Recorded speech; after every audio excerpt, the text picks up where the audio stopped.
3, 2, 1. You're live. We are live. Doug Mendenhall, thanks for being the guest today on official title, big groundbreaking news. Ryan, you want to spill it? The Hunt for Success podcast. That's our official name. I would show you our notes, but we don't have a big enough whiteboard here on our brainstorming session to come up with that name. We are back at the Wendell Museum of Animal Conservation. Today is Cinco de Mayo. Doug, I don't think you're a big drinker, are you? No.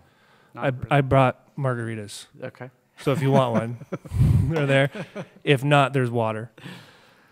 So Doug and I go back about 5 years, maybe a little bit further. More, yeah. We started working at the same mortgage company. Doug's a mortgage advisor with Finance of America Mortgage at our Clackamas branch. Yep. And we were both there as loan originators together. So I have a list of things that I think you are, and you tell me if they're correct. Okay. Author. Yes. Speaker. Yes. Paperboy. Yes. Office supply employee. Yes. Singer-songwriter. Ooh, not that I know of. No. Ryan? Consultant. Yes. Mortgage advisor. Yes. What did I leave out? Father. Basketball coach. About wrap her up. Okay. And how many kids do you have? Two boys. What age? 21 and 18 right now. So both out of the house? 18-year-old's senior in high school. Okay. So a few more months.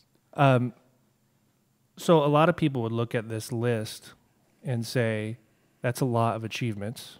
So I've got two topics I want to talk about right off the bat. One, why are you still working? Why are you still speaking? Why are you still originating mortgages? And two, I'll let you answer both at the same time. Okay. Two is one of our favorite shows and podcast hosts is Stephen Ranella. And he has a podcast called The Meat Eater. And he's got a show. It's a hunting show. It's on Netflix and the Outdoor Channel, right? Yeah. And he was doing a show where he was bear hunting in Montana. And he was sitting in this one spot looking at over this clear cut. And he started getting a little sentimental because this is where he grew up hunting with his brother in their 20s. And he's looking over this landscape and he says, you know, I've changed so much in the last 10 years, but this landscape has stayed the same. The same type of animals are here.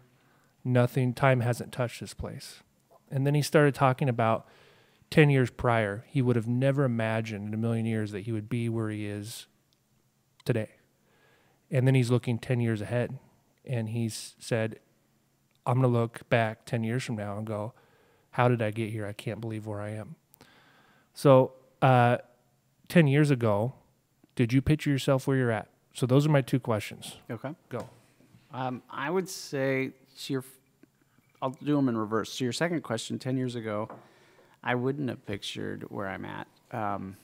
10 years ago, I had retired a little bit young, semi-retired, and wrote my book and was loving that, writing the book, speaking about the book, felt like it was a really important topic for people to know about. And then I had a lot of people ask me, well, how'd you retire so young? And can you teach me to do that? And I started lending them my money to buy real estate. And I got to the point where I didn't want to lend any more of my money. And at the same about that time, I ran into a guy I played softball with for 4 years, who was a good friend of mine, but we had no idea what we did for work because we just played softball. And I randomly ran into him on a sunny day of the street, and I said, hey, Steve, what do you do? And he said, I'm in the mortgage business. You would love this business. And it happened at the same time when I was like, to the point where I loved helping people buy real estate, but I didn't want to use any more of my money. And I found out there was this unlimited supply of money, and I thought, perfect timing. And I got into the mortgage business really just to keep doing what I liked doing. So were you doing like hard money loans for people?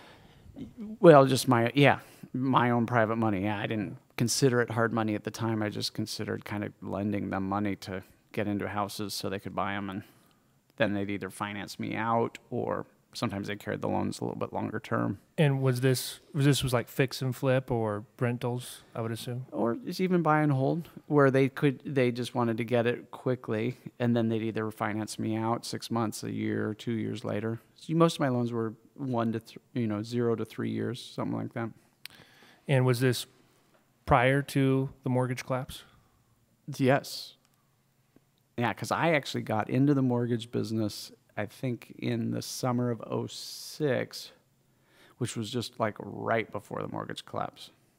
So you dodged a huge bullet. Well, I got in right when the bullet happened, right? So you got in 2006. Yeah. Started doing. Yeah, got in, and then it went, everything collapsed, and I didn't know any better. I just thought it was interesting. Yeah. But you weren't affected with your lending. No, because I personal didn't really need, I was in a fortunate position where I didn't really have a business going yet, so I really wasn't affected. You can push that mic back if you Okay. need to, if you need to get a little closer. Okay. It's fully adjustable. Great. So how did you get to that point? You're at a point now where you have enough funds available where you can start lending it out. How did you get to that point? So my background was I grew up, like you said, as a paper boy, learned a lot, and actually got shamed out of that job. I loved that job. I wasn't going to ever quit. And I got to an age where it was no longer acceptable to be that old and be a paper boy. And Right? how old was that? 9th grade. So you're supposed to leave being a paper boy in 8th grade. And I kept doing it because I loved it, and kind of got to the point where people were like, you shouldn't be a paper boy anymore. You're in 9th grade. Holy cow, how old are you? And you're a paper boy. Which seems funny to me now, because it seems funny that you could get shamed out of a job for age at 9th grade, which was 14 years old. But that's really what happened, and I loved it, and I wouldn't have quit had that not happened. And then I went to work for my dad in office supplies, and through those two experiences, just learned a lot, interestingly enough, about business that applies to adult business. And then I went into what I'd call business strategy, and working with Fortune 100 companies primarily. Saw a lot of different companies, a lot of different executive teams, a lot of different strategies, a lot of things that worked, a lot of things that didn't work, a lot of things I thought should work that didn't work, and was always curious why things didn't work that I thought would work, why things worked that I wasn't sure would work, and just kept notes, made comments, thoughts, and slowly over time developed points of view. And after doing that for probably about 10 years, I started my first company, and I started a wireless company. And it was a very exciting time. Our first company, we went venture capital right off the bat with that company. We got written up at the time at one of the most exciting magazines, Red Herring Magazine, which I'm not sure if that's still around, but it was the magazine in the late 90s. And they wrote us as one of 10 companies to watch for the year we'd started. So we were feeling like rock stars, and we did very well from the beginning. We had a big name board member, and then 2001 we would have been a B round company, and only one C round company got funded that year, and we did not, and so we shut the doors. And I had done well. What does that mean, B company and C company? Well, when you raise venture capital, your very first raise is you're an A round company, right? So you're either an angel company where private individuals start you up, and that's your A round. And then your second round is your B round, and your third round is your C round. So by the time you get to your third round in your C round company, you're more mature, you're further along, and your path to profitability is a lot closer. Usually companies become profitable somewhere around their D round, right? So a C round company, you're coming in as an investor with pretty close distance to making profit. So it's a good time to come in. But the company's worth a lot more then, so you're not taking as much risk, but you're also not getting as much return. So as an A-round company is the biggest risk, and that's where we were. And then we were like going a for Shark Tank type of company. Exactly. Right? Yeah. And then we were going for our B round, which was, our second round of funding to get to the next stage. And then we probably would have been a C round company, and then we probably would have been looking to go public at that point. So that was kind of our path, A, B, C, and then public. And so we didn't get through the B round. We were one of two companies right before the complete meltdown that were on the docket of one venture capitalist to fund us, and it came close but didn't do it, and we had to shut the doors. And then I helped a buddy with a company he was trying to turn around, and then I retired at that point and said, I didn't have to work anymore. I was going to take some time off. I'd invested well over my prior 12 years and wrote my book, traveled, interviewed. So the company you started, was that after you were doing the consulting? Yes. Did you find that when you didn't get that final funding, looking back on it now, it's maybe probably a blessing in disguise. At the time, was that a big blow? How did you take that? Well, at the time we were bummed because we'd poured our heart and soul into that company for 2.5 years, and so we really wanted to see it to the end, and we believed in it. The company was called Cerulic, and it was based off Bluetooth technology, which was cutting edge at the time. And we had some pretty interesting ideas I think are still interesting that still are not out here 17 years later. And so I think they would have been cool. So it's never happened. So we were very disappointed, but we also were very aware of what was going on in the market. And so we weren't that disappointed because we felt like odds at that point were pretty slim that we would have gotten that funding. And so we left with our heads held high that we did everything we possibly could. We felt bad for our A-round investors because at that point they lose everything. There's nothing left. The doors close. Their investments for naught. They don't get any return. So that was probably the hardest thing. Was I loved my A-round investors. They believed in us from the get, and we felt like we owed them, and we had to shut the doors and give them nothing. And that was the biggest disappointment, was letting them down, because we felt like we'd done everything we could. There wasn't anything looking back that I would have done differently. And they all agreed. So, I mean, as much as anything like that can go down, they made us feel like we'd done everything we could, and they didn't blame us. So it ended clean, but it was still a disappointment. Then it was a good time to take a break. It was a good time to take a break, relax, enjoy, regain. And then I was really excited about the concept of my book, the project, and what the book was about was Spark. I wanted to find out. Did you notice I had a copy right here? I was impressed. Yeah. Did you take a good look at it? I just noticed this morning. So I ordered that on Amazon because it's not published anymore. Is it still in? Is it still being published? It's still on Amazon. Yeah. Yeah. I can only find used copies, but did you notice a sticker on the side? I was like, oh, I hope Doug doesn't notice. Now I do. Did you notice this, right? No. It says Goodwill. So that's when you started writing Spark, and this is why I have you on today. Is Ryan and I both have seen Doug speak 3 or 4 times over the years just within our company, and every time I always take away a couple things, and then every time I walk away more confused about some things. So we wouldn't be doing this podcast if it wasn't for your message in your last presentation, when to think and when to act. And I think that we've talked about this before, but Ryan really pushed me hard to do this. I was doing a small presentation for our office about call reluctance. And one of the examples I used was inaction, right? I got all these great ideas, but I'm more than welcome to talk about them and write them down, but I'm scared of implementing them. I'm scared of failure, scared of embarrassment, rejection. So they just sit. And so Ryan likes to remind me that this podcast has been an idea of mine since, we actually looked it up in my notes, since September of 2015. And so in this meeting, I was giving examples of inaction, and Ryan called me out in front of everybody and said, like your podcast. And so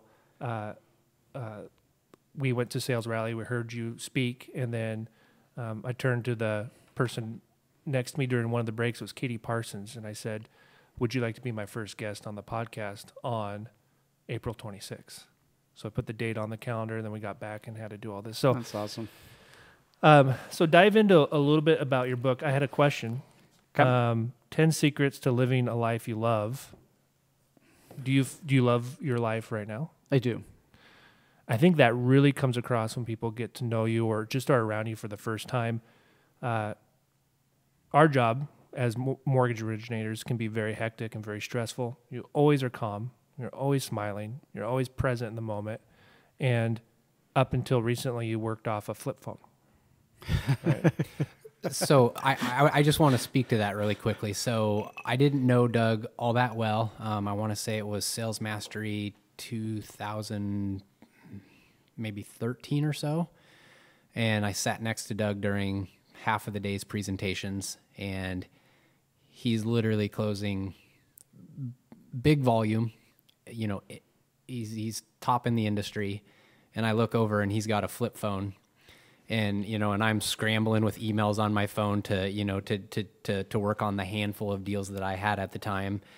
And Doug's just so calm and cool. And I'm like, how is this guy doing it? And so that was like my first impression of like just on top of everything and not, you know, not even like on the top of technology.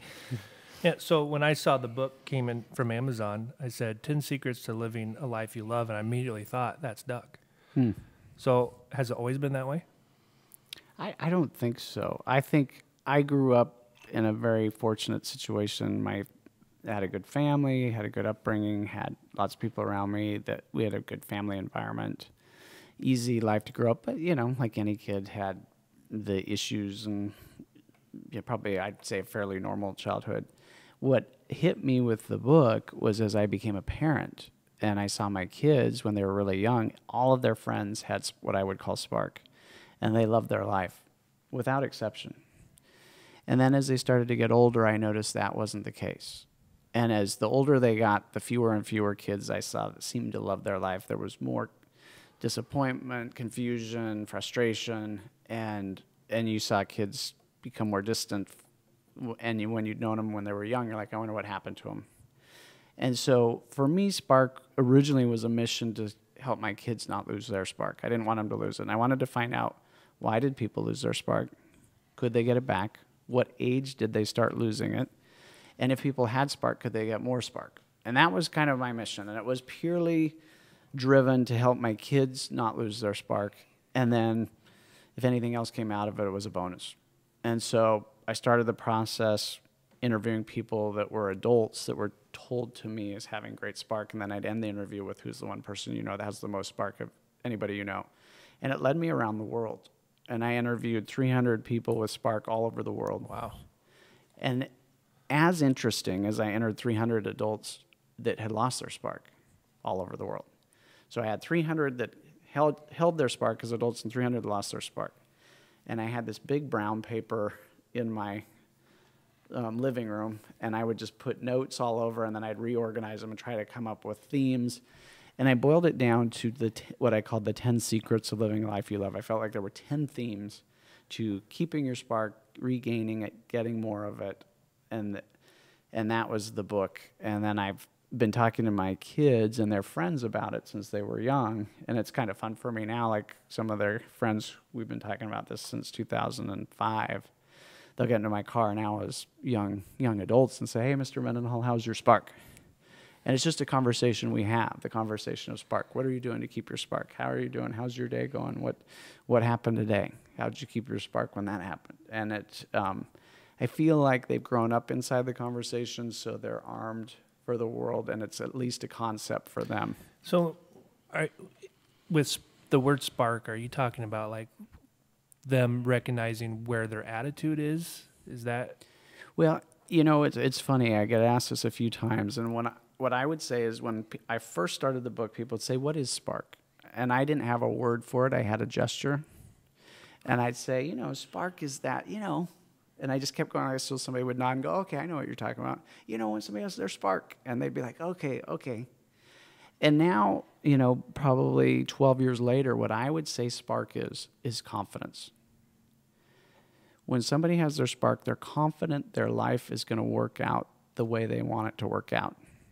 It doesn't mean it's going the way they want it to go right now, but they're confident it will. They're confident that they can get it there. They're confident they'll figure it out. They're confident it'll turn around. They're confident it'll happen. They're confident what steps it will be required. That's what I would say spark is. And when people lose their confidence, they aren't sure how their life's going to turn out. They aren't sure where they're going to go. They're not going to sure where they're going to end up. They're not sure who their friends are going to be or how their friends will react. And that's a big distinction. I wouldn't have seen that at the beginning, but now I think that's the word I would use. Interesting. And Ryan and I both have kids. My daughter is she'll be 5 in June, and Ryder is 7. And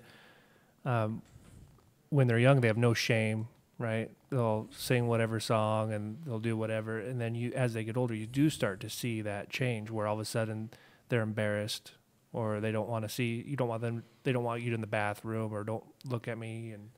And so is that kind of what you see as a trend? And then yeah, when I wrote the book, and it was published in 2006, and it is available still on Amazon from the author direct. Good. Just FYI. Okay. But there's a lot of other people. That was the first official plug on right. There's the Hunt for Success. okay, there we go. Good, I like it. But when I first wrote the book, I would have said people were losing their spark about 6th grade. And sadly, now we're in about 11, 12 years later, I would say it's 3rd grade, 2nd grade. It keeps getting younger as kids get more exposed to what other people think. Especially social media. Social media is a part of that. And they're just getting more and more opinions of themselves. And that's when they start to lose their spark. And so one of the recipes for kids to retain their spark is to have a strategy. Like I say, there's always a strategy for everything. And there's a strategy for kids around spark. Is they need a strategy how to handle what other people think. And what do they do with that? And that has a direct implication to the age at which they lose their spark. And so I think that's just a really important conversation to have with kids is, what's your strategy to deal with what other people think? Yeah, it's really interesting because my daughter had a neighbor girl over last night. And they were out front playing, and I was listening. And she was being kind of mean to this girl. No, I get the first turn, right? That kind of mean. So I brought her inside. I said, you got to be nice to your friends. If you want to be treated nice, you got to treat them nice.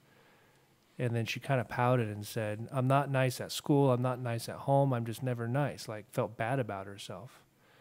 And I didn't know what to do. So I just said, well, you just got to be nice to people.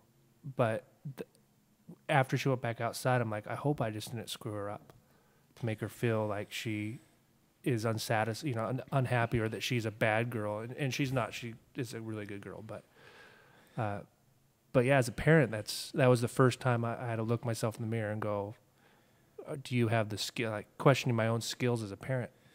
The best one that I was ever told, and I want to say it was by my grandmother, and she always would say, you can't tell like your son or whoever that they're bad. You're a bad boy. Because that'll just reinforce that they're not a nice person. And so whenever my son's acting out, I start out with, you're a good boy and you know right from wrong, but you're not acting that way right now. To reinforce to him that he knows right from wrong, he is a good kid, he's just not demonstrating that at the moment. And so I always go back there every single time that what she said to me just resonates every single time. So you don't drive home that you're a bad person, because he's not, but he's just not acting properly right now. We need to correct that. That's great. It's almost like emotional intelligence for 4-year-olds, right? Well, and I think you both bring up something really interesting, which is, if we try on the notion that spark is confidence, and if a child feels the need to put down another kid or insist this way or that way, I start to see that more as a lack of confidence. If they were confident, they wouldn't need to put down the other kid. If they were confident, they wouldn't need to be first in your example. They'd be fine with being second, so it doesn't mean anything about them, right? And it's that question of their confidence that has them behave in ways that we might say aren't spark-worthy or aren't. So how do you communicate that to somebody at 4 or 5 years old that doesn't really understand? Like, you could tell me that, and I say, oh, that makes total sense, but I'm 36. I think kids are remarkably intelligent, and I would say a kid will get this conversation. See, what was fun about the book, my process was I interviewed these adults, right? And then once I came up with the themes, I wanted to find out what age. So to do that, I had to go teach in schools. And so I reached out to schools and said, hey, can I be a guest teacher for a day or 2 days? And several schools took me up on that, and I got to go teach kids as an untrained teacher, and really our whole conversation was around Spark. And I was at Catlin Gable School here in Portland, and I'll never forget it. We'd been talking about Spark, and this class was really fun. And the Catlin Gable kids are pretty, they're trained about a lot of things, so they're a pretty exemplary group of kids. And on the second day, I asked the class, I said, so why do you think people lose their spark? And there was this one girl in the back who'd been paying particularly close attention to the conversation the last 2 days, and she raised her hand as high as you could raise your hand, and she was just like, ooh, ooh. But she was polite. She was going to wait for me to call on her. And we'd been having fun, so I waited. And I said, does anybody know when you start to lose your spark and why? And she's like, ooh, ooh, ooh, ooh, ooh. And I was like, nobody has any ideas. And she was like, ooh, ooh, ooh, ooh. And the rest of the class was just thoughtful and thinking about it, but she knew. And I knew she knew, and you could tell she knew. And I was like, oh, this is amazing. She was so sure. And finally, I stopped being mean, and I just said, why do you think people lose their spark? And she goes, oh, it's obvious. At this point, I had been researching this for about 6 years, and I was like, wow, where were you 6 years ago? But she knew. She goes, oh, it's obvious. It's when people start to worry about what other people think. Wow. And it just made so much sense, and I was just like, God, I think that's it. And unfortunately for us, that's happening at a younger and younger age, and kids are so exposed to so many things so young that I think it's amazing the level of adult conversations that a 4-year-old can have. What I would typically consider, that's a pretty heady topic, and they can have it. And so I think, it'd be interesting to play with, but I think kids will get this idea of confidence, and you're either confident or you're not. And if you're not confident, your behavior may not be your best. And, a lot of adults I talk to about confidence say, well, you can be too confident. And I don't really believe that. I believe that you're either confident or you're not. And most of the traits of somebody being too confident aren't confident traits. They're actually not confident traits.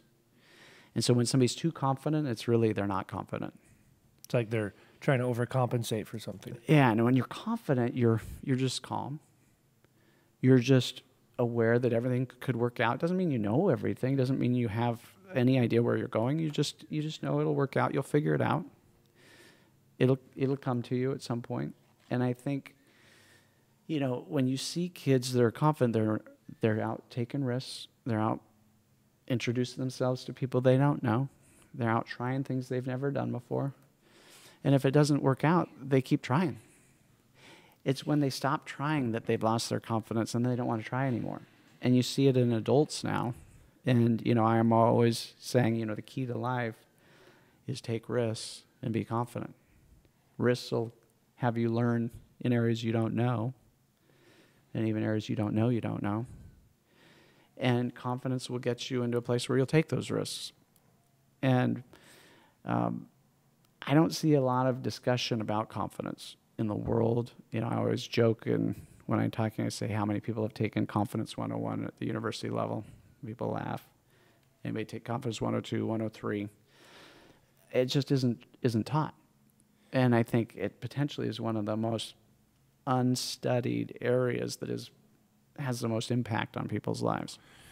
Well, and it seems like now in 2017, you're constantly being told that other people can offend you, other people can hurt you. You need to watch what you say. You need to not polarize yourself. And, you watch the news for 10 minutes, and it's all about what somebody said or what they didn't say, caught on tape, or this politician said this. So I'm always, Ryan and I work really close together in the office, and I'm always worried about slipping and saying the wrong thing. I shook, this was a joke today at the office, but I shook our processor's hand the other day. And I shook it. I was always taught when you shake a woman's hand, you shake it like that, right? And she goes, oh, you cannot do that. You're going to upset somebody. You short-armed me. Yeah. Well, compared to shaking a man's hand where you shake it like that, right? It was just the way I was raised, and I've always done it that way. And then, so for the last couple of days, I've been paranoid about it. So my confidence in my handshaking abilities has gone downhill the last couple of days. So that was a great transition, though, to the you got to work in the unknown and unknown. And this is kind of what got us to put a date on the calendar and start this podcast, even though we don't know anything about how to do a podcast. So can you talk about that? Can you kind of describe your pie chart? Well, and this is something that I've seen, and a lot of people may have seen, but there's this concept that there's you know what you know what you don't know. But that's the smaller part of the pie chart. The bigger part of the pie chart is you don't know what you don't know. And the only access to the you don't know, since you don't know it, you can't get there, is taking risks. And then learning stuff that you didn't know and go, oh, that's why. I can't tell you how many times I thought something was going to go one way, and I was sure it was going to go that way. Absolutely sure. And then I did it, and it didn't go that way. And then that forced me to learn stuff I didn't know. And it wasn't until I did it. See, that's why my new book that I'm writing right now is called Risk Takers versus Risk Talkers. And the reason for that book is risk talking is not risk taking. Risk talking has you learn nothing. But there's this perception that you're taking risks because you keep talking about it, but you're not. I think that's notorious in our industry, at least for me. Well, Everyone's got all these unfortunately, it's great notorious in life, I think. Yeah. I think it's just, it's commonplace. I talk to a lot of people who are like, someday. And then their life's over and someday's no longer available. And so this idea that risk-taking is monumental or big or is scary or is probably for people that don't take a lot of risks. I think if you take a lot of risks are very little. They're insignificant. They're minor. And so the consequence is minor. When you find yourself facing a very big risk with dire, large consequences, it might be a sign that you don't take enough risks. And the odds of succeeding when you're facing a very large risk, I think, are very low. And so I think the skill is to continually take risks, take small risks over and over a great period of time, and then hopefully you'll never face a big risk. And so the consequences are minor. Kind of like an A-class venture capitalist. Exactly.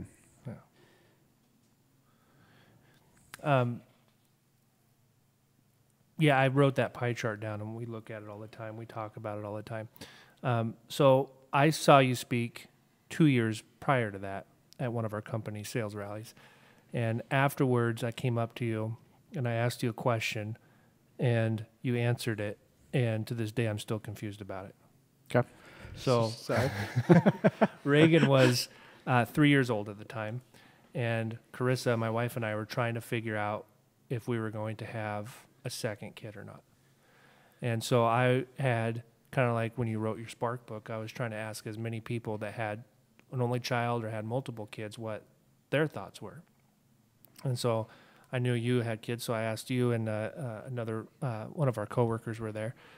And I said, we're trying to figure out if we're going to have another kid or not. And you talked to me about choosing versus deciding, and you took out 2 black business cards, and you said, pick a business card.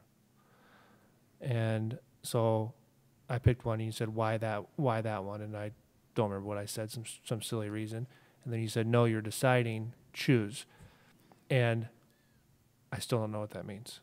Okay. So we decided, by the way, to not have a second kid, but I felt like Did you decide or did you choose?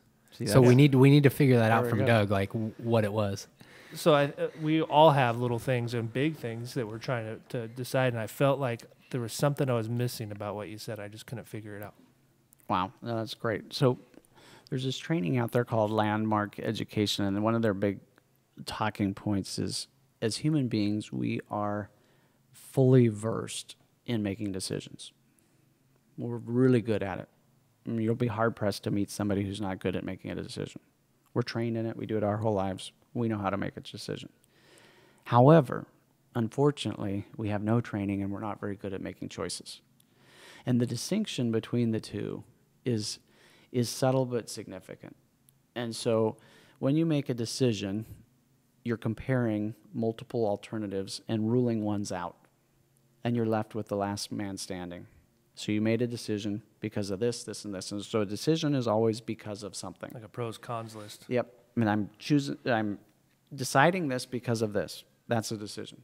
A choice, there's nothing that's based on, it's just a choice. And so it's powerful to have skill in both. I'm not saying making decisions isn't a valuable skill. I think it's very valuable, but I think there are times where a choice is more applicable than a decision. And a lot of times as a human being, we try to make everything a decision. So we're facing a choice and we try to decide. Because I think that you noticed that I was getting hung up, right? I was getting hung up on what the right decision was. Right. Right. Well, I think what I was seeing was you were facing a choice and you were trying to make a decision out of it. I think they were two black business cards, and he was staring at them, trying to figure out what was different about them. Like, why did he present me two the same business card? Am I missing something? And you're like, okay, you're deciding, you're not choosing. Had he just grabbed one of them, it would have just been a choice. Like if you would have just said, bam, and he just grabbed the first one that was in front of him. And if I asked him why'd you choose that one? He would have said, I just grabbed it. I chose it because I chose it. Then it's a choice. If you chose it because of something, it's a decision. I chose it because it was black. I chose it because it was thinner. I chose it because it was square and it wasn't dented on the corner. You know, all those things make it a decision. So you're facing the choice, in my opinion, of having another kid, right? Should I have another kid or should I not have another kid? And you're trying to decide, well, pros and cons. And what I was advocating is maybe it wasn't a decision. Maybe it was just a choice. Because I think at one point you did say, it sounds like you've already decided or you've already picked one. And so what's really interesting, if you start to see the world in decisions and choices, is sometimes the most interesting choice isn't the first one. It's the one that's available after you made the first one. So in your case, here you're trying to decide or choose whether to have another kid or not. That may not be the most interesting point. The most interesting point might be, what do you do after you've made that choice? So if you make the choice, we're going to stay with one kid. Well, now you're faced with all sorts of other choices. Well, what are we going to do with that kid? How are we going to raise that kid?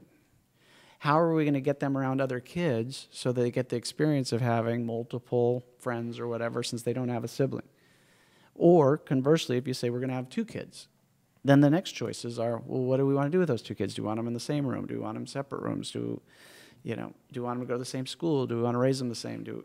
All those choices come downstream. And so the thing that I learned in the training we took was there is just a difference between choosing and deciding.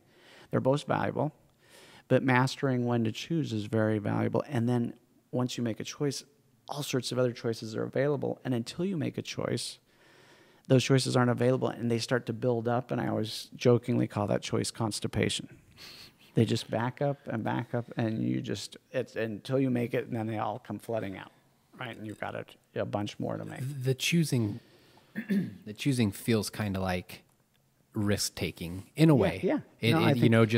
Just kind of like taking that leap of faith and saying, I'm not going to sit here and overanalyze this. I'm not going to get in my own way. Like, I'm just going to do it, and then let's see where it goes. Right. And it was I almost think it is a lack of confidence because you were right. We had leaned towards not having another kid. And you, I think, maybe saw that. It sounds like you've already made up your mind. So you just need to be confident in that decision. Well, and that what's great about that, so I spent 10 years consulting with companies. And I went into a lot of different companies, met a lot of different executive teams. We'd interview a lot of people. And when you interview people, they give you answers. And a lot of times, as a consultant, you go in and say, what do you think's wrong with the company? And people will give you answers, and you'll take notes, and you'll say, okay, good. And then you'll end your interview, and you'll think about the notes. And you'll think about what the problems are facing, what they told you. You'll summarize your notes. In general, you'll come back to the company, and you'll say, here's what I think you should do.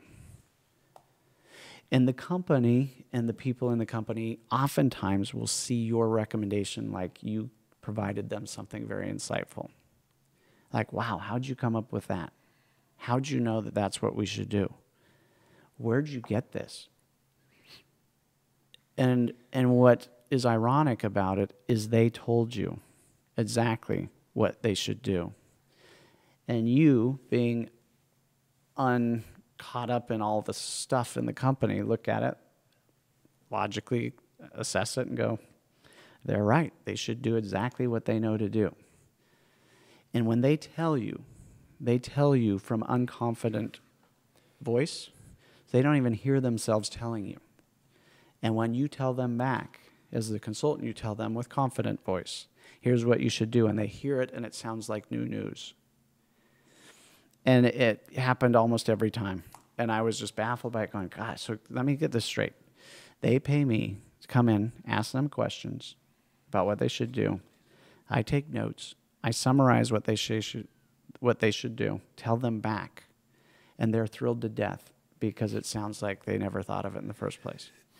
And what was missing in almost every case was they weren't confident about what to do. And when somebody else came in from a neutral outside source and said, you should do this, they were like, okay. And it resonated with them because somewhere deep inside they knew that's what they should do. Yeah. So, choosing, deciding, that sounds like a skill that we all are constantly working on, and now makes very clear. Does that make more sense? It does make a lot more sense. After all these years that I gave you better answer than I did I was the just first time. like, what are the two business cards? They were the same business cards.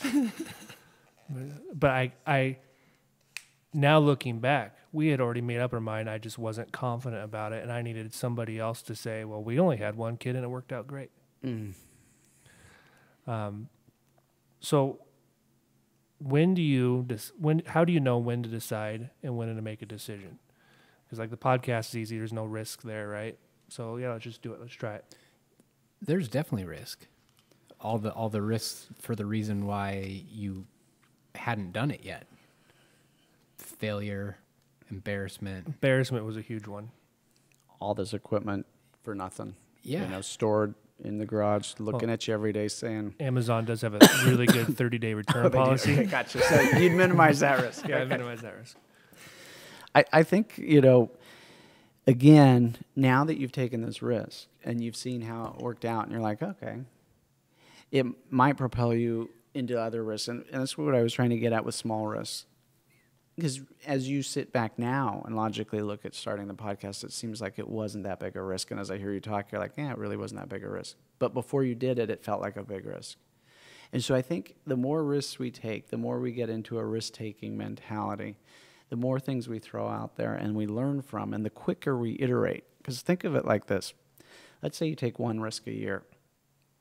Odds are any risk on its own isn't going to be the magic risk. Right? Usually I always tell people your fifth risk in an area is more likely to be successful than your first. So your goal isn't to make your first one perfect because you only know what you know.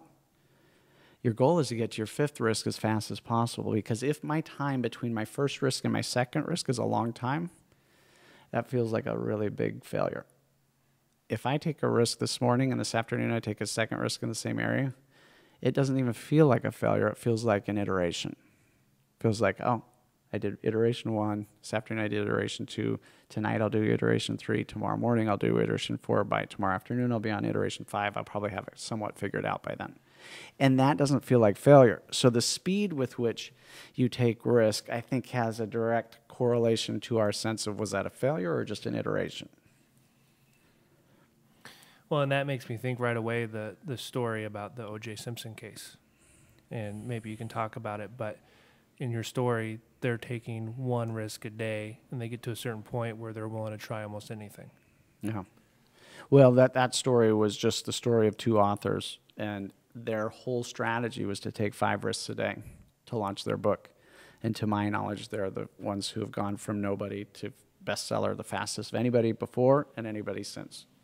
And the magic of what they did was they took 5 risks a day to launch their book. And that is pretty unprecedented in our world for any company, any group to take 5 risks a day, every day, all the time, without fail. And the learning and the speed at which you go when you take that many risks is phenomenal. And I would add this, when I've been fortunate enough to meet a lot of executive teams, work with a lot of different people, see a lot of different companies. And I've never shown up to one of those meetings and looked around and thought, oh, holy cow, people in this room aren't smart enough to run the company. It's never happened. Everybody I meet is intelligent, very well qualified, can do, but most of the time they aren't succeeding. And the reason isn't because they're not smart enough. The reason is they've lost their confidence, and so they aren't taking enough risks, and so they aren't learning fast enough, and so they're stuck. And my dad always told me when I was younger, most people think when they shouldn't think, and they've forgotten to think when they should think.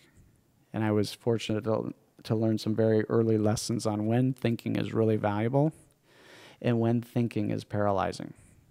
And usually when you're facing a risk, thinking is not your friend. It's your enemy. And that's when people do a lot of thinking. Should I start the podcast? Oh, I don't know. Let me think about it. Not your friend. I launched the podcast. I'm not sure how it went. Thinking's your friend there. So it's after the risk that thinking's your friend. Before the risk, thinking's not your friend.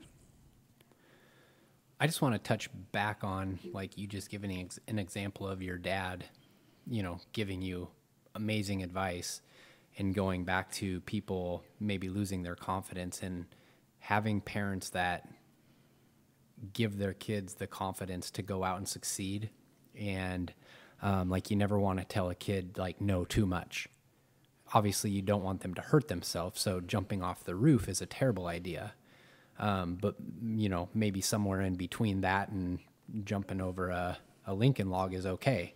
But not taking the drive and the ambition and whatnot out of a kid by telling them no too much. Like, let them scrape up their knees, let them get dirty, let them fail, let them figure things out.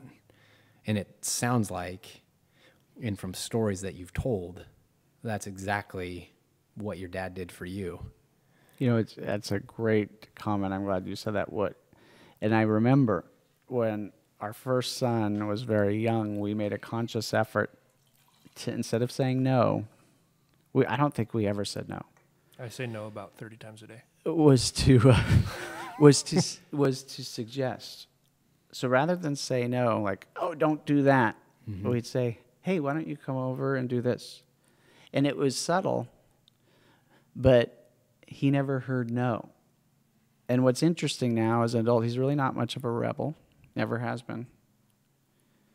And I'm not sure we did as good a job on our second child as doing that as we did on our first. Our first, we were very conscious. Let's not say no, let's suggest. And so we replaced the no with a here. And it's interesting. I think there is some magic in that, in providing guidance as opposed to stopping. Yeah. Well, and I was just visiting my brother-in-law and his wife, and they have a 1-year-old, and we're sitting there at lunch, and they just kind of like broke up some of the food, dropped it in front of him, was like, there, like, make your decisions. And then he's reaching over and grabs a handful of mom's food, and I'm kind of like cringing. Like, if it was me, I'd be like, no, this is my food. But they were just like kind of letting him, they're letting him figure things out. And obviously different parenting styles. But when I left the lunch, I was like, you know what, that was really cool. He didn't throw a big fit. They didn't have to have a scene because he maybe grabbed a couple pieces of her salad. He got all of his food in. So it was, it's just interesting. Well, and to kind of tie what Ryan's saying back to another thought I have is accountability partners. In a way, what you just said is kind of the whole accountability partner with your kids, but I've never hear you talk about accountability partners a lot. And your example of the 2 authors that said, okay, let's do 5 risks a day. Do you think there's a lot of value in accountability partners? Are you somebody that likes to have other people achieving these a set of goals with you? Like that example of, if it was just one of those authors, would they have accomplished the 5 risks a day? That's a great question. And one I am not prepared with, so I'm going to just kind of go off the All right. top of my head here. I think You know, and kind of back even to our parent thing, I think there's really no right or wrong thing to do anything. And so maybe just from a pressure standpoint, even if you've told your kid no 30 times, that's awesome. I think if you now choose to not do that, that's great too. I think no matter what happens, there's a strategy to make it go the way you want it to go. You know, I've always felt like sorry is the most magical word. I've never found where I've apologized for something where it hasn't turned around. So even if I've taken a risk and it went poorly and I've offended somebody, upset them, piss them off, if I have the courage to apologize, usually it almost is better than if I'd never offended them in the first place. And so, you know, like raising kids, if you screw it up one day, you know, there's, oops, sorry, kid. Today's the new day. Here's where we're going. I think you can fix anything. And so I'm always the optimist on that. And then I guess to get to your question about accountability, I think accountability is valuable if it keeps you in the game of taking risks and moving forward. And I think some people need that more than other people. Some people don't need it. And so I don't know that I have a strong opinion like you have to have accountability. Mm-hmm. I think everybody knows themselves.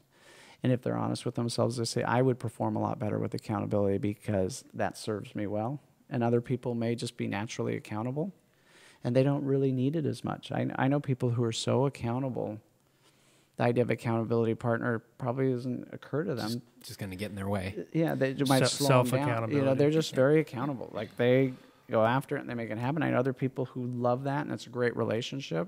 And so I don't think there's a right or wrong to it, would be my first thought without spending a lot of time thinking about it, saying either way works great. The key is to take risks, and however you do that is awesome. Did you want to dive into his dad at all in his early business years? Because I think that hearing his story, I think that probably really helped that, and being a paperboy, but really helped shaped who you became or who you are today. Yeah, absolutely. I think that now that we've seen you speak a few times and just talk with you a few times, it's almost like Doug's greatest hits, because we've heard these stories a couple of times and they keep getting better every time I hear them. So is it okay? Can we talk about some of Doug's greatest hits? Sure. Well, when you start, I love the Paperboy story. And I'm thinking about keywords I'm going to put in the YouTube search, right? Yep. And we hit risks is great. The next word I really want to talk about is compelling. Okay. Well, with the Paperboy story, so I grew up as a paperboy. And what was fun is I talked about that at our last talk, and there were probably, 300, I think they said there were 380 people there. I probably had 10 people come up to me afterward and go, I was a paperboy too. I was a paper girl too. I was paper. And it's amazing how many people had that experience, and all of them felt similar about the experience. So I think there was something magic about being a paper person. You're 11 years old, 10 years old. You're in charge of marketing, delivery, sales, collections, complaints at 11 years old. And kind of to our point about our kids too young, I think there was something magic about having all of that responsibility at such a young age and learning those, however you were going to handle it at that age and dealing with it, set you up to where it was not a big deal. I'm just asking Ryan what time how we're doing on time. Is that 15 or 51? 56. Perfect. Sorry. So here, those of us who grew up, my story with the Paperboy is I was just given a rectangle. This is your plot of land. You sell as many newspapers in that plot of land. You collect the money in that plot of land. You make sure people are happy with getting the paper in that plot of land. And so at first, I made it a game to try to deliver that plot of land as fast as I could. And so I folded a certain way, I rubber banded a certain way, I stacked it in my cart a certain way, I adjusted my bike a certain way, I adjusted my throwing angle a certain way until I got it down. And looking back, I would call those risks. I took a risk to tilt the cart. I took a risk to how I sat on my bike when I threw, because I wanted to throw and get it right where it needed to go without having to get off the bike and go put it, because that slowed you way down. And I wanted to get that paper route done fast so I could get on with playing. I did sports, I did other things. So by the end, I got my paper route down to 27 minutes, and that was about as fast as I could do it. And that was a stack of papers, winding them up, putting them in, riding off to my rectangle, delivering the rectangle, and getting home. And that was really fast because when I started, it was 2.5 hours. And so there was a lot of learning just in playing with the delivery to get it perfect to where I was very efficient. And then what I learned along the way that I would never have thought of going in was back then I made $1 per paper per month, which wasn't much money. But when I collected the money, I was collecting $8 to $9 per paper per month. If I personally collected it, I usually got $1 to $2 tip per paper per month, which was double. And to collect all the papers I had in my route took me about 4 hours personally. So I was making about 10 times the amount of money collecting newspaper route money versus delivering newspaper route money. And it occurred to me, I'm not really in the business of delivering newspapers. I'm in the business of collecting money for newspapers. That's where the juice was. And I started hitting up my other paper routes who hated the collecting part. And everyone else was just oblivious, right? Everybody else probably just dreaded the 4 hours. hated the collecting. Well, they didn't do it. They just put the envelope in the paper once a month, threw it at the door, and hoped somebody put money in the envelope and mailed it back. And if they didn't, they'd put another envelope in the paper, throw it again until they paid it. And if they didn't pay it, they'd eventually call them or have the newspaper call them and say, you owe for your paper. They never got into the collection. So it was a problem for people. They didn't like it. They didn't want to deal with it. Once I figured out that was where the juice was, I offered, out of the kindness of my heart, to do the collections for my other fellow paper carriers. And they gladly said, please. And I gave them their $1, and I got their tips. And it was a great business. And I was like, wow, I'm really not in the business of delivering. I'm in the business of collecting. They were happy. I was happy. And then it just never occurred to people that there was money to be made in collection. So I learned, I guess at that age, that sometimes what you think you're doing isn't really where the benefit of what you're doing. And so what the consumers got when I collected was they got somebody to talk to. They got somebody to correspond with, and some people that I might have been one of the few people they corresponded with each day. And so it meant a lot to them. And then as I got bolder and started playing with more risks, I would tell people that weren't taking the newspaper, like I would tell them the news as I was riding by, hey, did you hear about the Blazers today? You should get the paper. It's got a great article on it. And, they might laugh. And, after 5 or 10 times of me telling them the news, hey, did you see what the Russians were doing this? It's amazing. I can't believe this. And I'd say some pretty world order things for an 11-year-old, and they were kind of tickled by that. And eventually, I usually got people who didn't take the paper to take the paper. And so I took my rectangle and I got it full. And so I think I started with 51 papers when I started my route. And I think by the time I ended, I was at 117 papers. So I almost doubled it. And, it didn't take me much more time to do 117 papers than it did to do 51. And then I got to collect those papers. And so from $1 per hour, I was making a lot more money doing it that way. And I was just learning how, what matters in business and how to take advantage and be more efficient. Did you realize that at the time? Did you realize, hey, I'm learning how to run a business, I'm learning how to get better, I'm learning how to take risks, or were you just trying to get as much money as possible? I wasn't so conscious to say I'm learning business. I was conscious that collecting money was more profitable than delivering the newspapers. I did know that, and I was like, wow, I should do more collecting and less delivering. That would be great.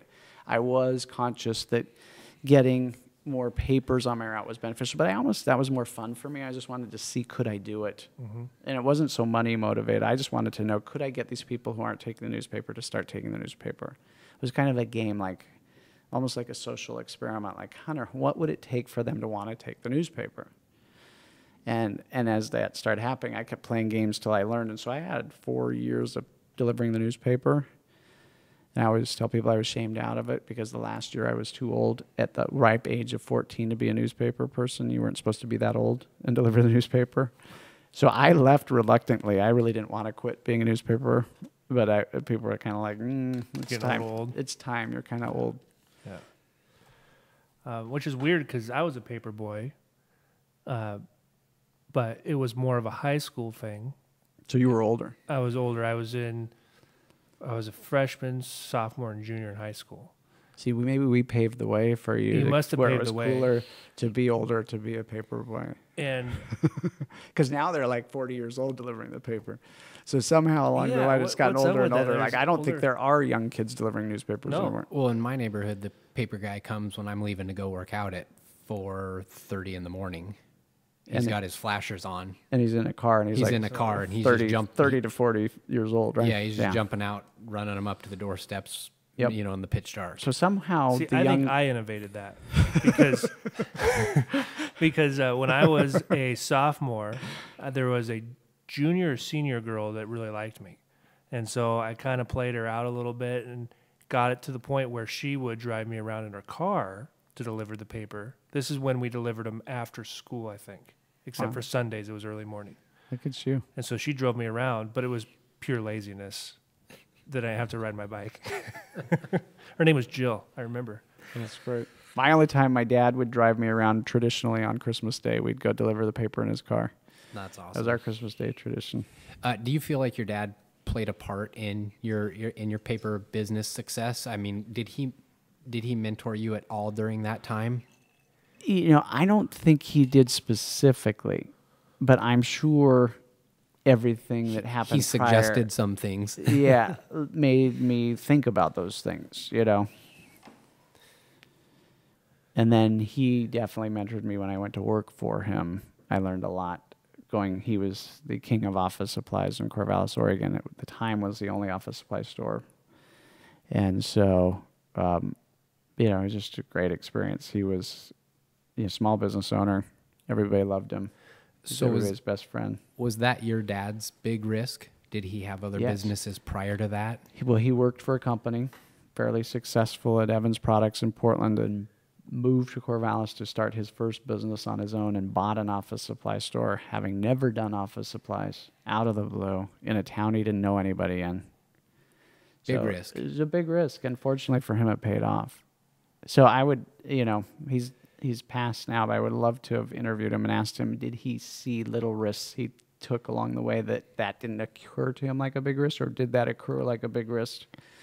Because, you know, without knowing what he took to lead up to it, it seems like a fairly sizable risk, but it paid off for him. Well, in hearing what you just said, relating it back to that spark, one of the things you always hear people say is, when I was in my 20s, I didn't care about anybody and I just wanted to hustle. I had all these great ideas, and I look back at, I started in doing mortgage advising in my early 20s. Oh, you did? Okay. And I didn't care. I would call anybody, talk to anybody, take risks all the time. I didn't realize I was taking risks. I just was hungry and driven. And now that it seems like when you get to a point in your career where you lose that. And so that I just kind of connected those two with the spark and It's interesting. losing your ability to take risks as you get comfortable or you get older. Why are you laughing? Mine was actually the opposite, because I started in my mid-20s, and I was a very confident person. Like, I interviewed well, I got the job, but I was scared to death that I was going to talk to somebody. I'm brand new in mortgages. I'm going to talk to this guy that's already bought 2 houses. This guy knows way more than me. And so I was constantly afraid of everybody knows more than me. I need to not do loans. I just need to keep studying until I know enough to have the confidence to go out. And so I was terrified to talk to people, terrified. And now it's different. You know, now I know, no, I'm the mortgage professional. I've been doing this for a long time. And, you know, if somebody happens to know something more than me about mortgages, then wow, you're pretty versed in this. So what's interesting to me about that is listening to both of you. You were both basing your confidence on something different. Mm-hmm. You were basing your confidence on what? Knowledge or Knowledge, lack thereof. right? Yeah, absolutely. You were basing your confidence on knowledge, so when you didn't have it, you had no confidence. Now that you have it, you have confidence. What were you basing your confidence on? I don't know. Well, yours is less obvious, right? But you just didn't care, right? You were basing it on something, right? So you were just going to call people. Just getting business, it sounds like. Well, you know, while I was going to college, I sold computers at Circuit City. And so I had some really good basic sales training. And then I worked in a Shark Tank where everyone was out to eat each other, right? They would still. So would you say you were basing your confidence on your phone ability or your ability to communicate with people or your ability to sell people or something like that? Yeah. My ability. I wasn't scared of failing, and I was kind of coming from a cutthroat environment. And so I didn't care. I didn't care. I'd get to the office early, stay late. We still do that, but I was driven by the success, right? Gotcha. I saw other people in my office that were doing really well, making a lot of money, and I felt like I could be them. Like there was nothing special they were doing. And then now as I got older, that reversed for a long time, for many years, until in the last 5 years, I've gotten really into personal development. And it was the first sales mastery I went to. And that was the first time in a long time where I looked at these top producers in the country on the stage and said, they're no different than me, right? So I don't know. To answer your question. Okay. Well, and the reason why it's interesting to me is I think we all base our confidence on things, but most of us don't know what it is. And so we're not conscious of what we're basing our confidence on. And so our confidence is there, and then it eludes us, and then it's there, and it eludes us. And so as I've started to pay more attention to confidence and study it, I think there's a real skill at mastering what you're basing it on. And I think you can base it on many things, and there are times when it'll work, and there are times when it won't. And your skill of being aware of what you're basing it on and deciding, will this work in this moment, or will this work in this moment, will have you stay confident. Because I believe if you can stay in a confident state, you're more likely to take risks. You're more likely to take the second risk, the third iteration, the fourth iteration, the fifth iteration. Whereas if you lose your confidence, you're more likely to stop and think. And that's where thinking is not your friend.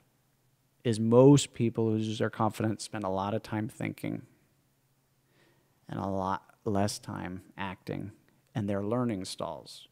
Because their learning stalls, they don't get where they want to go, and their strategy stalls, and things back up, and they become less interesting. They feel safe, but they aren't safe because they aren't progressing. And I'm getting anxiety about that just for this weekend, right? Because our goal is to recording this on Cinco de Mayo and to have it published, post-production, everything by Monday. And we're about an hour into this. Yeah, hour and 10. And I'm already listening, while I'm listening to talk, I'm thinking about a half an hour ago and going, man, that was a really stupid comment to make about the Goodwill sticker on the book. And I'm starting to do that, right? And I go, man, I wish I could edit that out. And I'm starting to second guess, and I'm starting to have that fear. And what I need to do is put this on the internet. Stop thinking about it. Once it's on the internet and it's published, then go back and think about, okay, what am I going to do different next time? That's awesome. Right? So hearing yourself say all that, Yeah. what do you think you just noticed around confidence, risk-taking? I think I caught myself. I caught myself slipping into that, oh, The thinking. yeah, maybe this will be another one that we just learn from and we won't publish this one.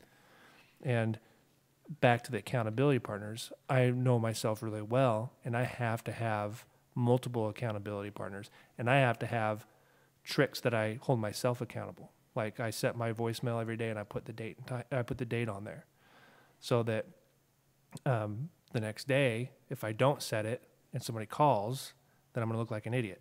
So I do little tricks. And so just knowing that I have Ryan in this and that he's going to hold me accountable, I have to be surrounded by that. Otherwise, I will not take the risks, and I will let the fear overcome, and I won't do it. That's great. Yeah. Compelling. Yes. Doug Mendenhall, what do you do? Well, one of the things, probably one of the biggest mistakes I was ever part of was a very big project where we were teaching an international sales team to close business. And it took 18 months. The whole sales team was involved. They were bought in. They did what we said. They learned. They played the game exactly how we wanted to play them. We all believed in the training. We thought it was solid. We thought it was good. We thought it would work. Everybody went in this project committed, feeling like this was going to be great. It was going to help this company do even better, and they were already doing well. Training finished, and sales went down, which was not a popular situation, given that they just spent a lot of money having us teach the sales team how to close business. And to have sales go down was not popular. And a lot of people got... How long of a time frame was this? 18 months. And so what was interesting is the market didn't really change during that time. So it was a perfect case study to show what we did absolutely did not work. And we were the cause, if you will, of the sales going down. It was just a colossal fail. Yeah. And I'll never forget it because human behavior was interesting at that point. There were a lot of people involved in this project. Nobody wanted to talk about it. After it had failed? After the failure. Everybody wanted to run and do something else and get on to something else. And most of the time, people wanted to go back and do something they were good at, kind of reclaim their ego. Like Within the consulting company or both companies? Both companies. Just Okay. people wanted to go back and do something they had success at so they could feel successful again, because this was a failure for everybody. And everybody felt it and knew it was a bad failure. This wasn't just like a little one. It was a big one. Okay? But having grown up working for my dad, I wanted to learn because I was baffled. It ended, and I still couldn't figure out why it didn't work. It didn't make sense to me. I was like, this should have worked. We all thought it would work. Everybody did what they were supposed to do. Why didn't it work? And I couldn't figure it out. It wasn't obvious. And I just sat and thought, and most people didn't want to talk about it, so I was like, shoot, I can't even bounce this off anybody because everybody's running for the hills. And after about 3 months, something happened. I don't even remember what it was now, but it finally hit me. It was a flawed theory. Our theory was you could have people close business. And I think that's a bad notion. And here's why. My lesson learned out of that experience was you shouldn't sell anybody anything. And we were teaching people to sell. And most of the time, selling is... Let me pause you. Yeah. For those of you who are listening to this show and are in sales, I think this is the most powerful thing that you can do to transform the way you do your sales. So I wanted to preference that. This is huge. So if you're driving, pull over, take out your notepad and write this down. Well, the thought occurred that selling is repelling. And you see it all the time. Somebody comes on too strong, you back up, and you want to get away. So here we were taking a very successful sales force and teaching them to be more salesy, right? Close harder, which actually repelled clients and their sales went down. And it occurred to me what we should have been teaching them is subtle, but very different, is we should have been teaching them to be bought. People love to buy, but they love to buy what they want to buy. And we were teaching them to sell, which automatically had people, even if they wanted to buy, to become a little more skeptical and think, maybe I shouldn't want this. This guy's really coming on strong. If we taught them to be bought, people would probably have come in easier, faster, quicker, and been like, oh my God, that's great. And so out of that moment, for me, came the notion of the word compelling. And so being bought at a high level is if you're compelling, people want to buy it. And so compelling is to an audience. This group is compelled to do this because they really want that. And the more compelling it is, the more they'll beat your doors down to get it. The less compelling it is, the more they'll hem and they'll haw and they'll think about it, right? And so I think in the marketing space, the goal is to become super compelling, and then you won't have to spend so much time and energy marketing. If your message and if your service and if your product is super compelling, marketing becomes a lot easier. And I think a lot of times that's missed in the world, and people try to sell the heck out of something that's not compelling, and it's very difficult. And it's just as difficult tomorrow as it was yesterday. Mm-hmm. Whereas if they can make it more compelling, it gets easier. Every day that it gets more compelling, it's easier. More people want to buy it, more people want in. And that was the idea. And that was in the 90s. And I've just carried that theme, whatever I've been involved with, be compelling. Take risks, be compelling. Stay confident so that you stay in the game of taking risks. and be compelling. And it's always worked out. I've never seen it fail in big business, small business, little business. Those three concepts, I think, are the three most important things that I've seen work. Well, in the last few years, when I've tried to implement this be compelling in a lot of aspects of what I do, a lot of times the thing you're selling, whether it be yourself or your product, is compelling on its own, but you don't know how to explain that it's compelling, right? I just bought a new truck, and I shopped about 20 different dealerships in the entire Northwest, and it kind of became fun, right? And helped not sell, and I could not get this out of my mind that people want to buy, they don't want to be sold. And here I'm buying something that I've wanted for a long time. I know more about it than anybody I'm talking to, and everyone's trying to close me. Just get out of the way and let this truck be compelling. And so it's been really helpful. And what you said at our last sales rally too is at every level of the conversation, be compelling. So I started off talking about compelling by saying, what do you do? I was trying to provoke you to do the whole elevator speech thing. And I think a lot of people come up with a really compelling elevator speech. I do X, Y, Z, right? And then they don't think about the next sentence and the next phone call and the next conversation, right? So it's kind of like your elevator speech is your compelling 101. And then what about that next level? And then one thing that I think maybe since you've been thinking about compelling since the 90s is you don't really have to try to be compelling. You're just a compelling person. Whether I run into you at an In-N-Out Burger at one of our events and I talk to you for a few minutes, every time I talk to you, you always come across compelling. It's not like it's natural, right? It's not like you sat down and thought for a half an hour, wrote all these notes on what I'm going to say to Cody to make him think I'm compelling, right? So, curious with your story on the trucks, out of the 20 people that you talked to, how many of them were selling you? All of them. Yeah. Isn't that interesting? Here they are trying to be successful, and they were actually probably turning you off more than they were turning you on. So why do you think I decided to go with the dealer I did? I would guess that you went with the dealer you did because it probably wasn't the salesperson you were dealing with. It was price. Yeah. Okay. It was all price. Gotcha. So none of them were compelling. None of them were compelling. They're all trying to close me. What can I do to get you up here today? That whole nonsense, right? Yep.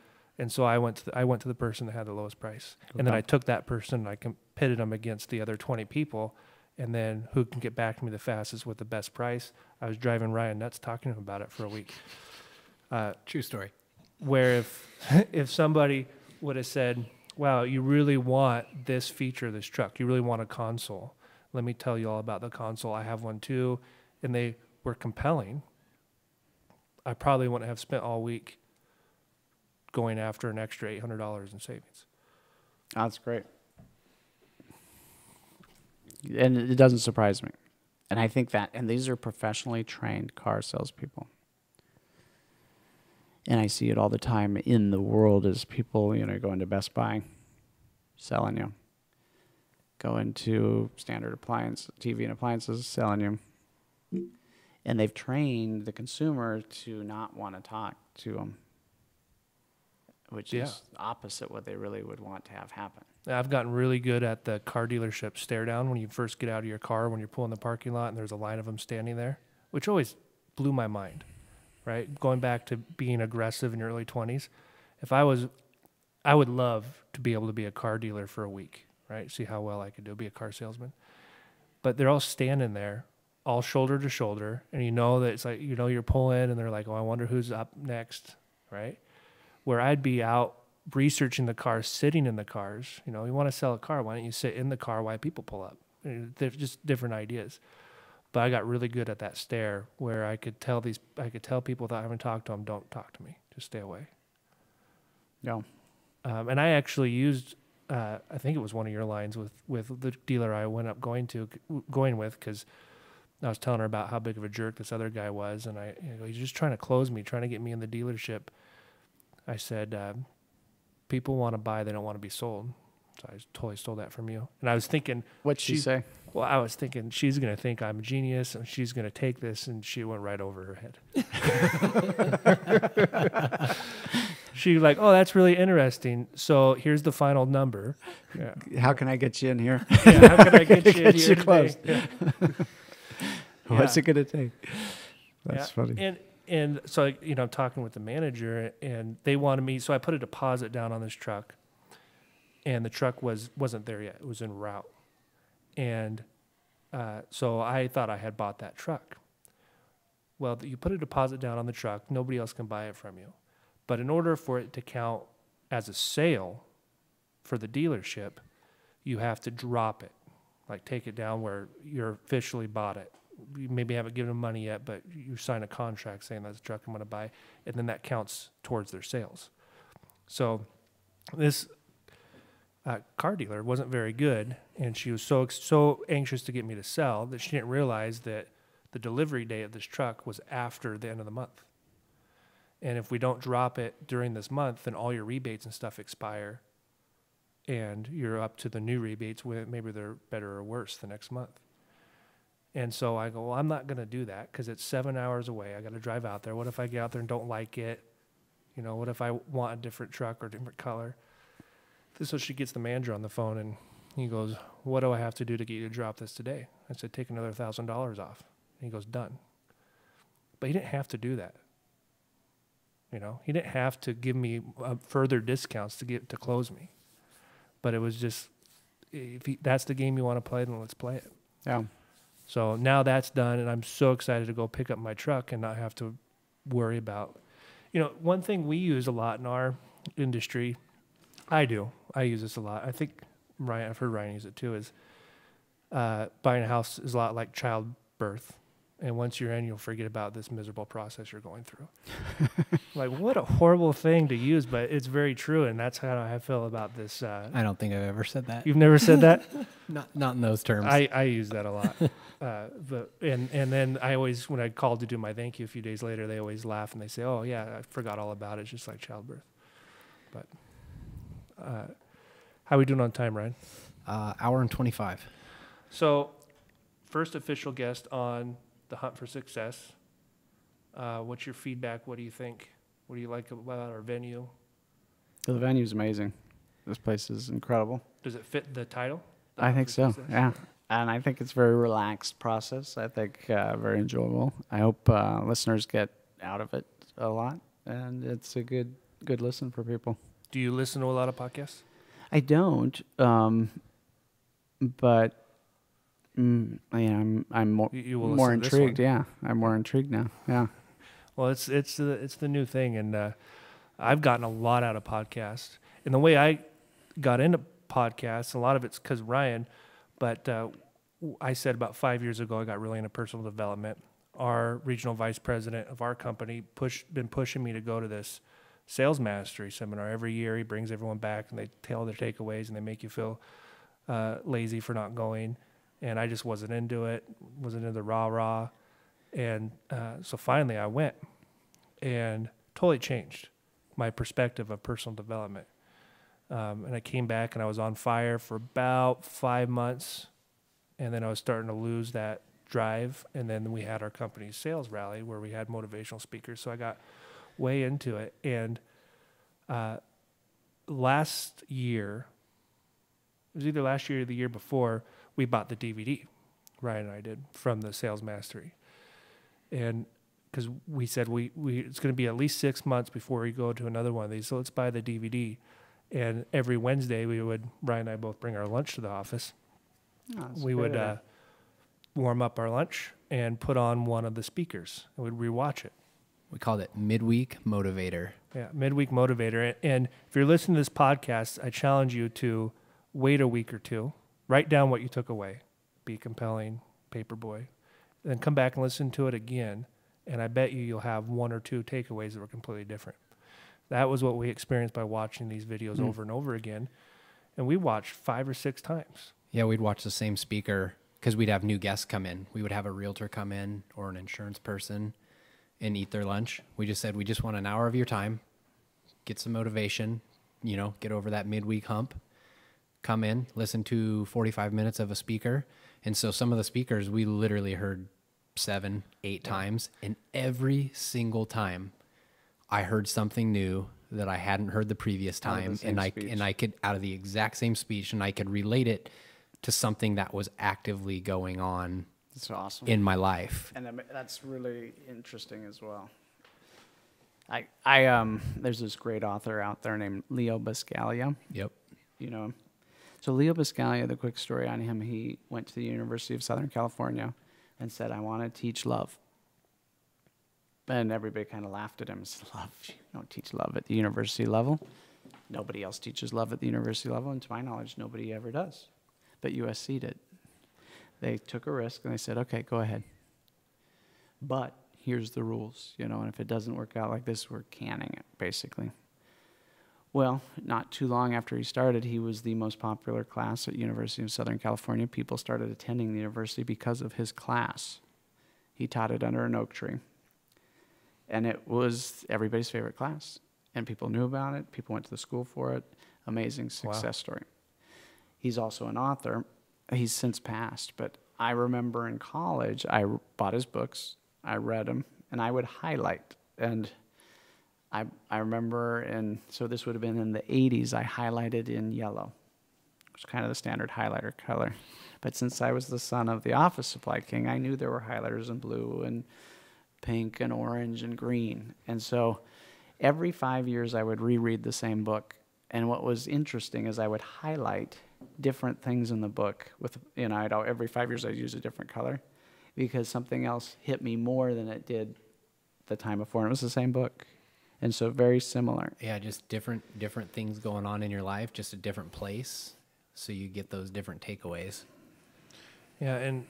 And so we would do this every Wednesday, and it was amazing too, because if you look at our production on the first half, or not our productivity on the first half of Wednesday compared to the second half of Wednesday, it was day and night. Oh, that's great. And it wasn't like we were consciously losing our productivity, but you would notice after, you couldn't wait to turn the video off and go back to work.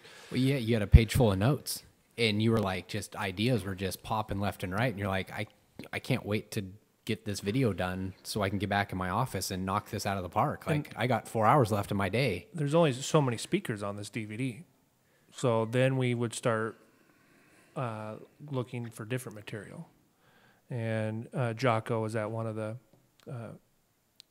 sales mastery, and we would watch his over and over again. And then he started a podcast, so we would listen to that. And he would put like 10-minute little motivational videos up. Hold on. Jocko, if you're listening, we want you as a guest. We got to have you as a guest here in Vancouver, Washington. Keep going. Thanks for that plug, because we do want you, Jocko. We do. Own it. Own it, Jocko. Own it. So we started listening to podcasts, and then the midweek motivators kind of fizzled out.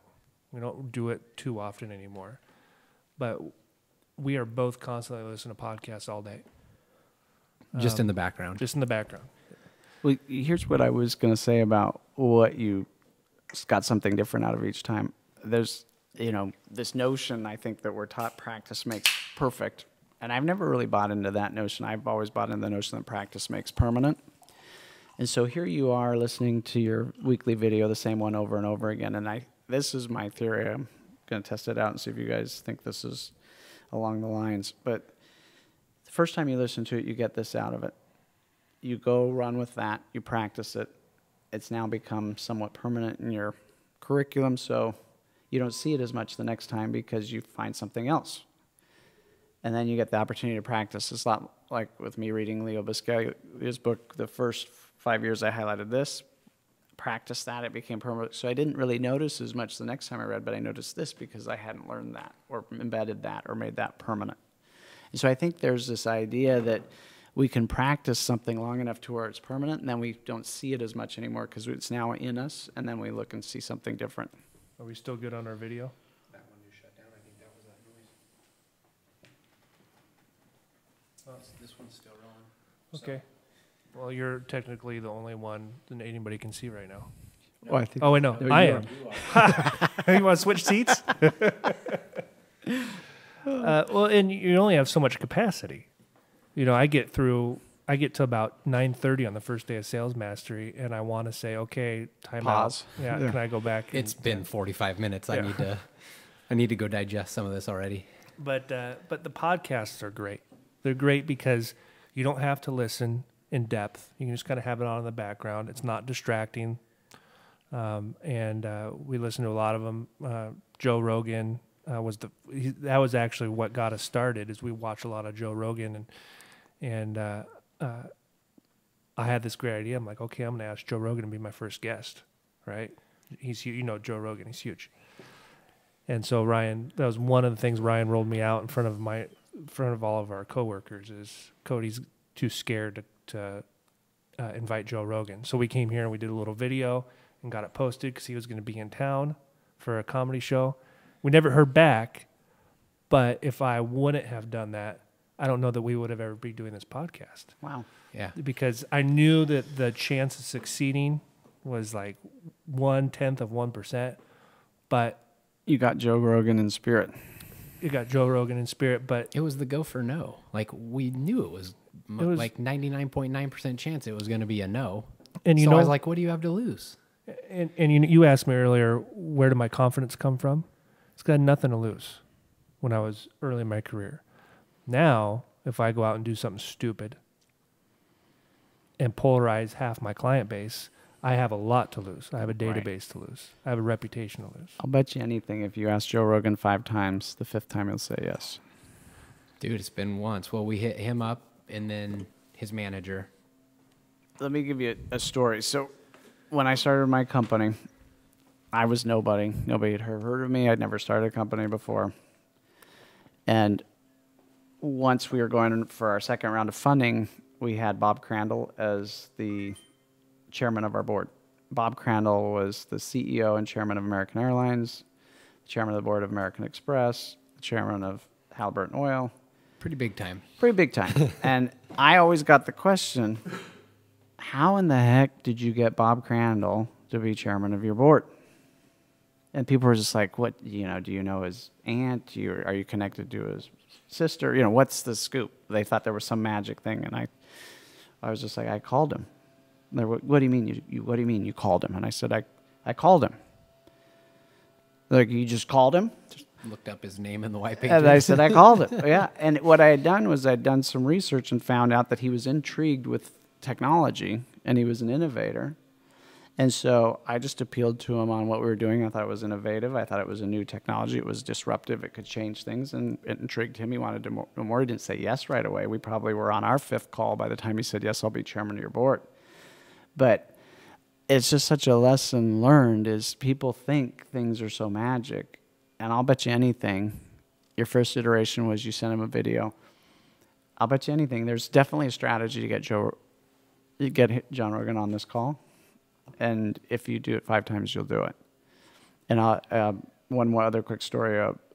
A buddy of mine, we graduated college within the same time, and he was in marketing. He wanted to work for Wieden & Kennedy, one of the top ad agencies in the world.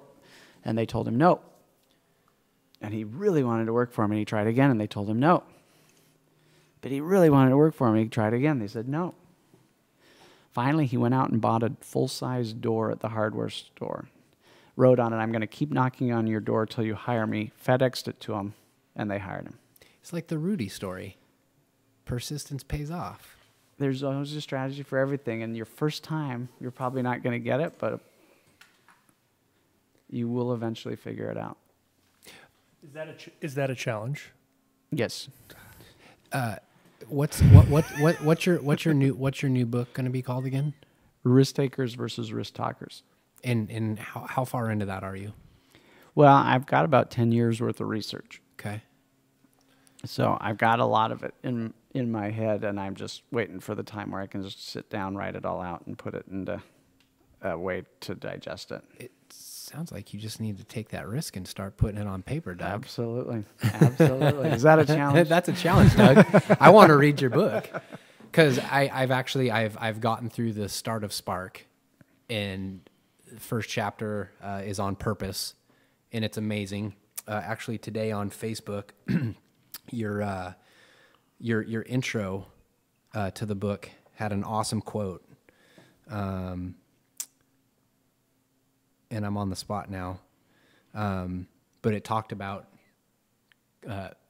being your best when you come to breakfast, and you know how you approach your day and whatnot. But the start of the book is I'm already hooked, and I can't wait to.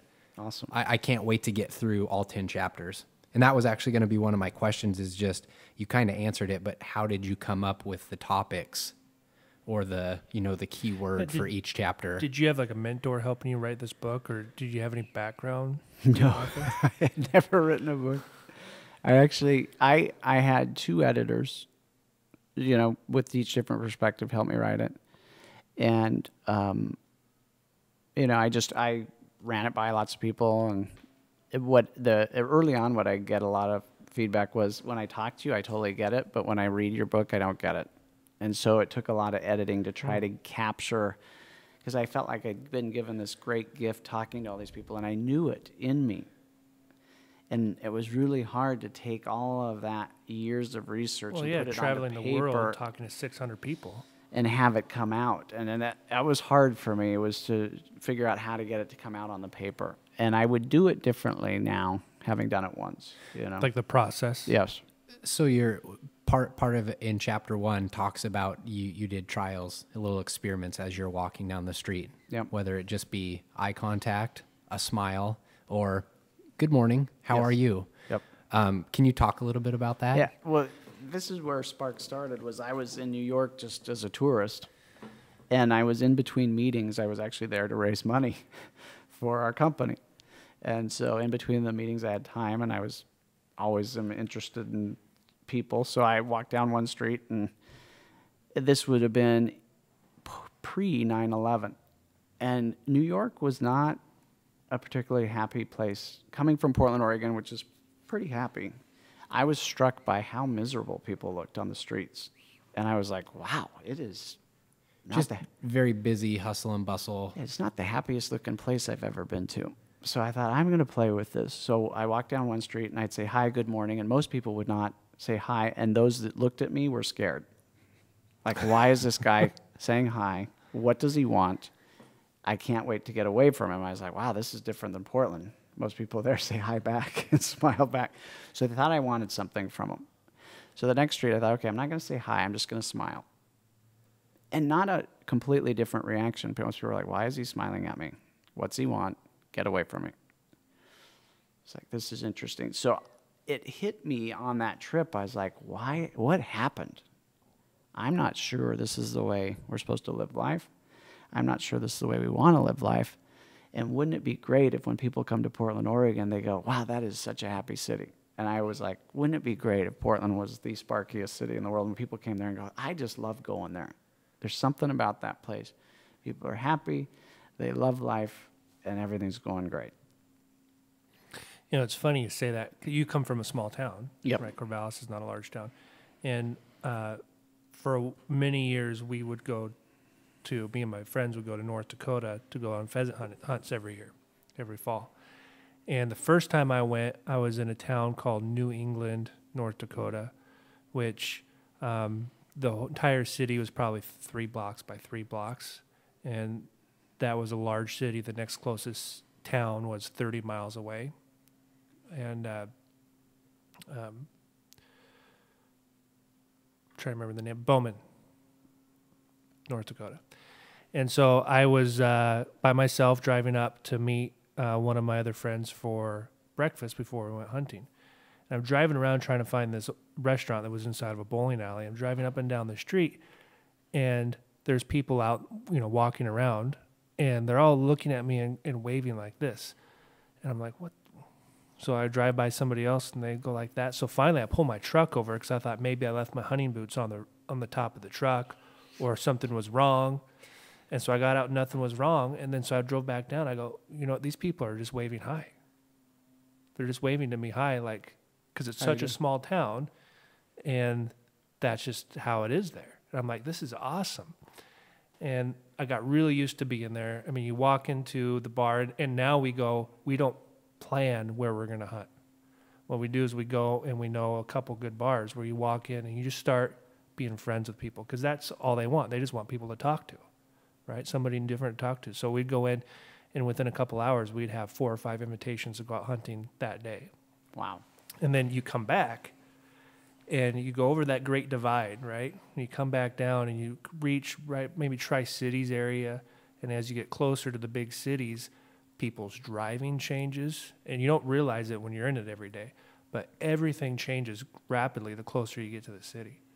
So that's really interesting. Now, my sister went to Johns Hopkins and University of Pennsylvania, so she lived in Baltimore and Philadelphia. And now she lives in Seattle.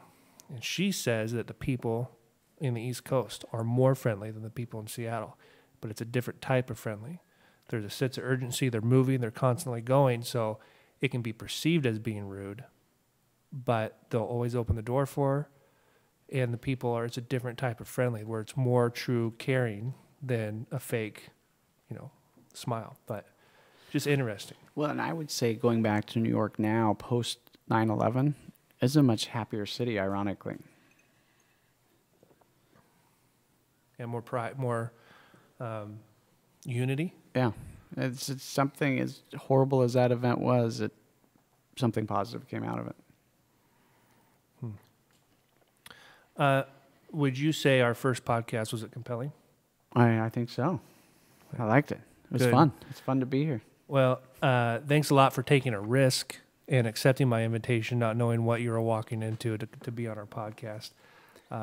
So thank you so much. Thanks for having me. Spark, available on Amazon from the writer, right? The one from the author says Spark Book is the seller. Spark Book. And it says something about the author's copy or something like that. Authors. There's a lot of other people selling it, but the one direct from the author is Spark Book. Spark Book. And the new book doesn't have a date yet. No date yet. It's all germinating. Research being done to come soon. Well, when you get to that point, will you come back on the podcast? Yes. Yes. All right. Awesome. And that point, John Rogan will be saying, I hope I can have Ryan and Cody on my podcast. Yeah. We won't let you send the invite because it's Joe Rogan. Joe Rogan will say that. Maybe there'll be a John Rogan one. There might be. I told you I don't watch many podcasts. All right, we will do this. We'll do a follow-up, maybe a 10 or 15-minute follow-up in a few months when we've done 5 invites to Joe Rogan, and we'll bring it back on, maybe just over the phone or something. We'll do a quick update podcast. Love it. Sounds good. Okay. All right. Thanks, guys. Thank you very much. Till next time. All right. Great. That was good.